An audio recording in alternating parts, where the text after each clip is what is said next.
আসসালামু আলাইকুম। কড়া লিকারের ১ কাপ চা আর সেটা যদি হয় মাটির হাঁড়িতে তাহলে তো কোনো কথাই নেই, একদম জমে যাবে। এখানে আমি চিনি আর চা পাতা দিয়ে দিচ্ছি। আর যে যতটুকু মানে কড়া লিকারের চা খেতে চান, মিষ্টি খেতে চান পরিমাণ মতো দিবেন। তো চা পাতা দিয়ে আর চিনি দিয়ে আমি একটু ভালো করে নেড়ে নিচ্ছি।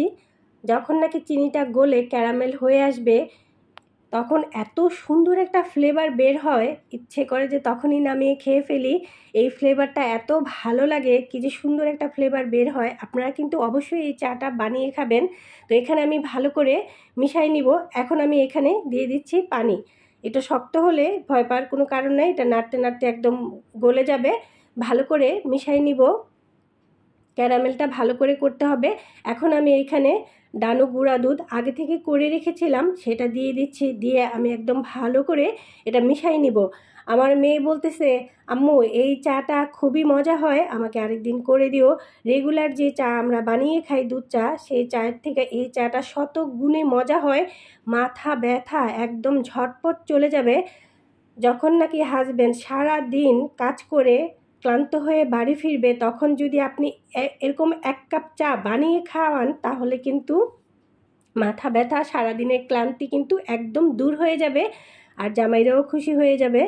তো এভাবে ভালো করে মিশিয়ে তারপর আমি এটাকে ভালো করে জাল দিয়ে নিব। আর যে যতটুকু মানে চিনি কড়া লিকার খাবেন পরিমাণ মতো দিয়ে নেবেন। আমি আর আমার মেয়ে খেয়েছি। এই চাটা খেতে এত ভালো লাগে, বিশ্বাস করেন সবাই খেয়েছে জানি ক্যারামেল চা। যারা নাকি খান নাই একবার হলেও ট্রাই করে দেখবেন, এই চাটা খুবই ভালো লাগে।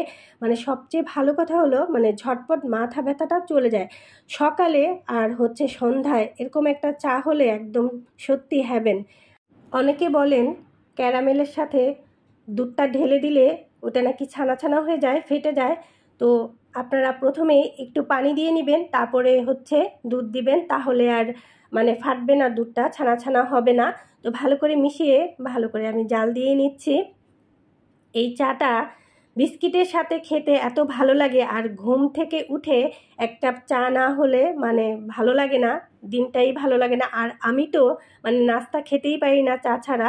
চা দিয়ে আমি নাস্তা খাই, রুটি খাই, আমার কাছে মানে গলা দিয়ে না হলে মনে হয় নামে না। আর সন্ধ্যায় ফ্যামিলির সাথে আড্ডা দিতে পারবেন, চায়ের আড্ডা, উফ। মানে আর যদি মাটির হাঁড়িতে হয় তাহলে তো কোনো কথাই নেই, মাটির হাঁড়ির চা অনেক ভালো লাগে। এই হাঁড়িটা যখন আমি কিনি তখন আমাকে লোকটা বলেছিল আপনি রান্না করতে পারবেন না কিন্তু পানি গরম করতে পারবেন। তখন আমি মানে টেনশন করতেছিলাম যে আল্লাহ আমার পাতিলটা নাকি আবার কি ফেটে যায় না কি হয়। আপনারা কিন্তু অবশ্যই বানিয়ে খাবেন, ভালো লাগলে একটু শেয়ার করে দিবেন। আল্লাহ হাফেজ।